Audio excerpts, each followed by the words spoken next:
For generations, the dream of a lasting peace between Palestinians and Israelis has always seemed to be just over the horizon. The two-state solution, which was once the bedrock of global diplomacy, now feels more like a ghost. The UN Secretary-General has warned that it's at a breaking point, drifting toward a one-state reality of permanent occupation and inequality. And even when international leaders get together to try and breathe life back into the idea, the facts on the ground tell a much different, much darker story for the future. So how did we get here? To really understand why the future looks so bleak, and why hope seems to be slipping away day by day, we need to pull back the layers of this land's tangled history. We have to look past the breaking news and into the deep political trenches, where the very idea of peace has been systematically taken apart, leaving behind what looks a lot like permanent conflict. At its heart, this is a story of two peoples, two national movements, laying claim to the very same piece of land. Back in the early 20th century, under the British mandate for Palestine, both Jewish and Arab dreams of nationhood began to grow, and they often clashed with each other and with the British. The real turning point came in 1947. The United Nations, trying to find a way out of the escalating violence, proposed a partition plan. The idea was to divide the land into separate Arab and Jewish states, with the city of Jerusalem governed under a special international status. The Jewish leadership said yes to the plan. Arab leaders and surrounding nations said no. The war that followed in 1948 led to the creation of the State of Israel, but it also led to the displacement of over 700,000 Palestinians, an event they call the Nakba, or catastrophe. That single event created the Palestinian refugee crisis, which remains one of the most painful and unresolved parts of this conflict. The map was redrawn again in 1967. After the Six-Day War, Israel captured the West Bank, the Gaza Strip, and East Jerusalem, the very territories Palestinians see as their future state. This created the 1967 lines, which have been the starting point for almost every peace negotiation since.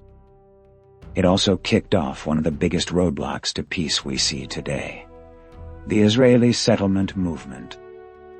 To understand today's headlines, you have to go back to that moment. The 1967 war didn't just move borders on a map. It created a new reality on the ground, a reality that has only gotten more complicated with every passing year, making any idea of dividing the land an even greater challenge. For a moment, just a brief moment in the 1990s, it felt like peace was finally within reach. The Oslo Accords, signed on the White House lawn, were a huge breakthrough. They created the Palestinian Authority and a roadmap for Palestinian self-rule, with the promise that the really tough issues, like borders, refugees, and Jerusalem, would be sorted out later. This was the birth of the two-state solution as we know it. But the promise of Oslo didn't last. It unraveled. A wave of violence, the assassination of Israeli Prime Minister Yitzhak Rabin by a right-wing Israeli extremist, and the spectacular failure of the Camp David summit in 2000 destroyed what little trust there was. The Second Intifada, a massive Palestinian uprising, shattered what was left of the peace process. While the world kept talking about a two-state solution, things on the ground were heading in the complete opposite direction. On both sides, powerful groups who rejected the idea of sharing the land worked to sink the process. For Palestinian groups like Hamas, their charter has long called for Israel's destruction. On the Israeli side, far-right leaders have pushed a vision of annexing the West Bank. This long, bitter history of failed talks and rising distrust is why there's so much skepticism paralyzing any new peace efforts today. So today, even as some countries try to get talks going again, a real, functioning Palestinian state seems more like a fantasy than ever. The political roadblocks aren't just big, they're deeply rooted, and they've only gotten bigger. First, and most obvious, is the reality of Israeli settlements. Over 500,000 Israeli settlers now live in the West Bank and East Jerusalem. These settlements, which are considered illegal under international law, aren't just towns. They're connected by a web of roads and infrastructure that cuts up Palestinian territory, making a continuous state nearly impossible. Recent Israeli governments have accelerated this, approving thousands of new homes and legalizing outposts. Moves that are specifically designed to prevent a Palestinian state from ever forming.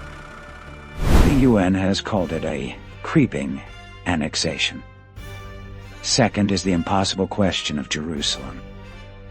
Both Israelis and Palestinians claim the city as their capital. It's the sacred heart of their identity. For many on both sides, its status is something you just don't negotiate. Recent polls show that 7 in 10 Israelis see the status of Jerusalem as a major obstacle to a peace agreement. Every idea to divide or share the city has failed, and it remains a powerful emotional red line.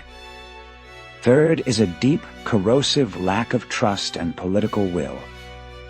A huge majority of Israeli Jews say a lack of trust in Palestinians is a major reason a peaceful two-state solution can't be reached.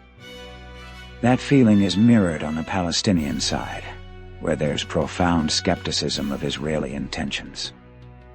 This gulf is only made wider by leaders who seem either unable or unwilling to make tough compromises. The current Israeli government has members who openly reject Palestinian statehood, while Prime Minister Benjamin Netanyahu has long been a vocal opponent of the two-state solution. On the Palestinian side, the leadership is broken. The Palestinian Authority, which governs parts of the West Bank, is seen as illegitimate by many of its own people.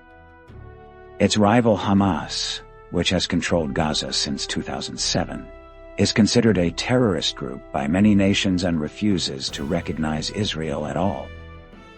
This brings us to the fourth barrier: a house divided against itself. Both Israeli and Palestinian societies are crippled by their own internal political battles. In Israel, the bitter fight between the left and right over what to do with the territories paralyzes any government from taking a bold step towards peace. The Fatah-Hamas split on the Palestinian side is even deeper, creating two different governments in the West Bank and Gaza. This makes it impossible for them to negotiate as one, or to enforce any deal they might sign.